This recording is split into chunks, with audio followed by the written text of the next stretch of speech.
The economics of card games is an important and controversial subject that can make or break the success of a title. I decided to begin a series looking at this subject in the context of Artifact. This video serves as a summary of the first article in that series for those of you who are crazy like me and don't want to read a 5,000-word article on the subject. So let's get right into things. Interesting. The master! Are you ready to have some fun? Let's go to work! As the slow drip of Artifact-related news continues, I thought this would be a good opportunity to look a little bit more deeply at the subject of card game economics. So I decided to start a series devoted to that subject, looking at topics like the pros and cons of various structures to economies, look at the state of affairs of the field more broadly, and then also, I wanted to pair this with videos like this one summarizing each of the articles that I did in this subject for those of you who don't really want to read an article that's quite that long. So with that, how about we begin by talking about why this subject matters to begin with and why I think that it's so important when understanding games to look at their economies as part of that. I'm going to use Hearthstone as an example here because it's the game I think that most people are familiar with, as I'll do through the rest of the piece by and large.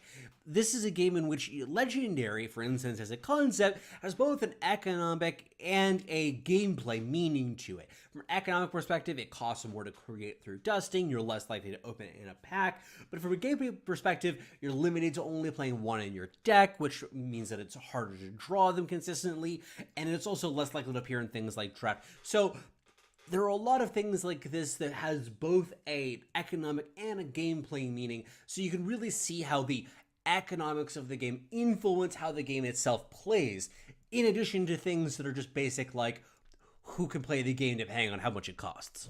One important concept to understand as a division is the difference between cost and structure. I'm going to tell you the parable of Mario and Luigi's Pizza as one way to show this. Mario's Pizza, really easy to get, really great delivery they have, but really expensive, while Luigi's Pizza, really cheap, but they don't have delivery. In this case, the cost of the pizza is, of course, the price, while the convenience of getting it, given whether or not it has delivery, is the structure. These are two distinct concepts of structure and cost that define every card game, and it's important to talk about them separately because something can have a good cost and a bad structure, or vice versa, or good of both, or bad of both. When talking about structure, there are about three major questions that I like to think about. The first one is, what is the mechanism for acquiring the specific cards that you're looking for to complete a deck?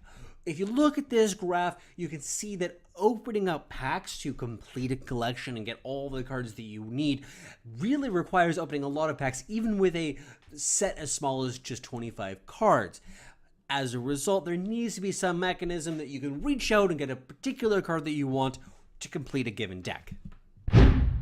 The next question has to do with replicates and unwanted cards. If you're somebody who's played card games for a while, you know that it's pretty easy to acquire lots of commons and uncommons that you may not necessarily want, or even valuable cards to somebody else that you want to find some way to get value out of. Every card game needs to have some mechanism that you can take advantage of this. This graph here shows you the percentage of cards that would be replicates if you were trying to open all of the cards to complete a collection through just opening packs. There needs to be some way that you can use this percentage of replicate cards to do something useful with them, otherwise it's going to be really frustrating for the player. And the last topic has to do with the simplicity of managing your collection. Magic the Gathering Online is probably the worst culprit of this, of having lots of different currencies and you have to trade with different bots. It makes it really hard to manage your collection and smoothly understand what everything is worth and what it will be worth in the future. As a result, makes the game a little bit more frustrating to play and more complicated as well. So I think this is an important element of the structure of a game that is worth analysis. The next axis that I want to talk about is the cost, the most important and common of which being real-world money. You pay for the game and you get access to it. What that looks like for card games can be a little bit complicated because you're often buying expansions and cards rather than just buying the title itself. We don't quite know exactly how it's going to be implemented yet in Artifact, but we do know that the game is going to be pay to play, so there's going to be some sort of upfront monetary cost that's associated with it. One thing I do want to mention before moving on, talking about other ways in which you can advance in the game, aside from just monetary investment, has to do with whale shaming and shaming companies that just want to make profit off of their games. If you're somebody who really dislikes players, who buys up all the assets and advances in the game in that way, I don't really think that it's necessarily helpful to be blaming the players for that, because it is something that they're entitled to do. It's an option within their game, and they're just taking what's available to them. Likewise, people who will sometimes be mad at companies for trying to make a profit off their games. I mean, they're companies, not just doing this for free. They need to make some revenue off of it. So as long as, in my opinion, the companies are honest and not coercive in what they're doing to pay for their games and encourage players to pay for their monetization model, I don't think there's anything wrong with that necessarily. There are a lot of companies that fail this anyway, and we're going to talk about that in some of the later sections, but I think that just getting annoyed at Valve for charging money for their game is a little bit in poor taste, in my opinion. There are, of course, ways to advance in the game outside of just monetary investment. One, of course, that's the most important is probably time. This is really important in free-to-play games, where this is one of your main sources of revenue and building your collection. Other ones include a social aspect where you can share results or share reviews of the game with your friends on Facebook or wherever, and then they might give you some small bonus inside the game. There's some games, specifically Facebook games, that really maximize on this. The last category that I would point out is the other category, which I know is a little bit broad, but this talking about things like gifts for content creators or special events that give out some bonus to players. These tend to be quite small in the game, but I think that if they're well implemented, they can really add something to the overall experience in the game. So it's a great way for the economy of a game to really enhance the gameplay as well. One important topic that I want to touch on before we specifically talk about Artifact has to do with the idea of player preference, which has a pretty big impact on the implementation and preferences around which games that you play, which can't really be captured in the analysis of the economy that I'm doing right now and that I'm going to be doing in the future. Let's go back to that parable, that story about Luigi and Mario's pizza. What would happen if one of these two types of pizza just tasted horrible? Well, it wouldn't matter how cheap it was or how convenient it was to get. You would just not eat there. As a result, you can apply this to games. If the game has really cheap, great economy structure, absolutely terrible gameplay, you're not going to play it. At the same time, maybe there's a game that you absolutely love, a little bit pricier, or maybe even a lot pricier, but you love the game, so you're going to play it anyway. Beyond this, also, there are a number of different elements to the economy that are idiosyncratic between different games, and it's going to be really hard to capture all of these in my economy analysis.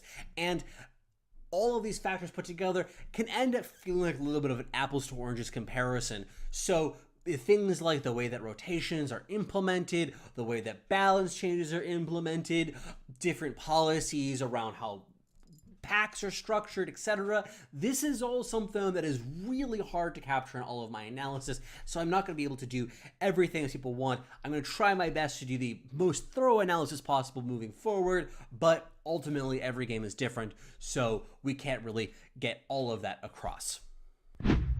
So with this last minutes, let's talk a little bit about how some of these could be specifically applied to Artifact.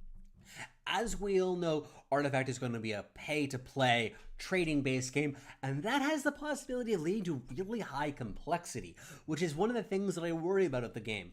Now, Valve is a very well-positioned company to address this issue. They have really good history with this, relatively speaking, but that doesn't change the fact that this is a game that just inherently has a lot of complexity to it.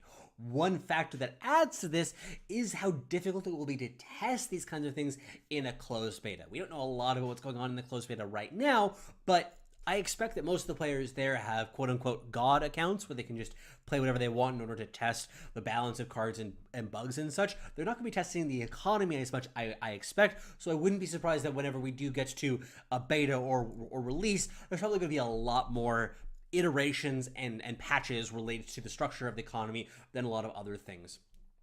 Final thing that I would touch on is what kind of non-monetary rewards that we get in the game. Now, the game is pay to play, but that doesn't mean that there's going to be no rewards that you can get through playing, through winning, or participation in various ways. So this is something that I think that Valve has done some interesting things in the past, and there's a lot of really cool possibilities that we could see in the future. Thank you so much for watching this video brought to you by Artifact Academy. You can see the whole article there. Be sure to subscribe so that you can catch the rest of the videos in this series. Please share your thoughts about this and any other things that you'd like me to cover in this series on the Reddit thread or in the comments section. Just help support this video, share it, like it, etc. in all of the social places, and you can find a bunch of links below. Thank you so much for your time, and take care, everybody.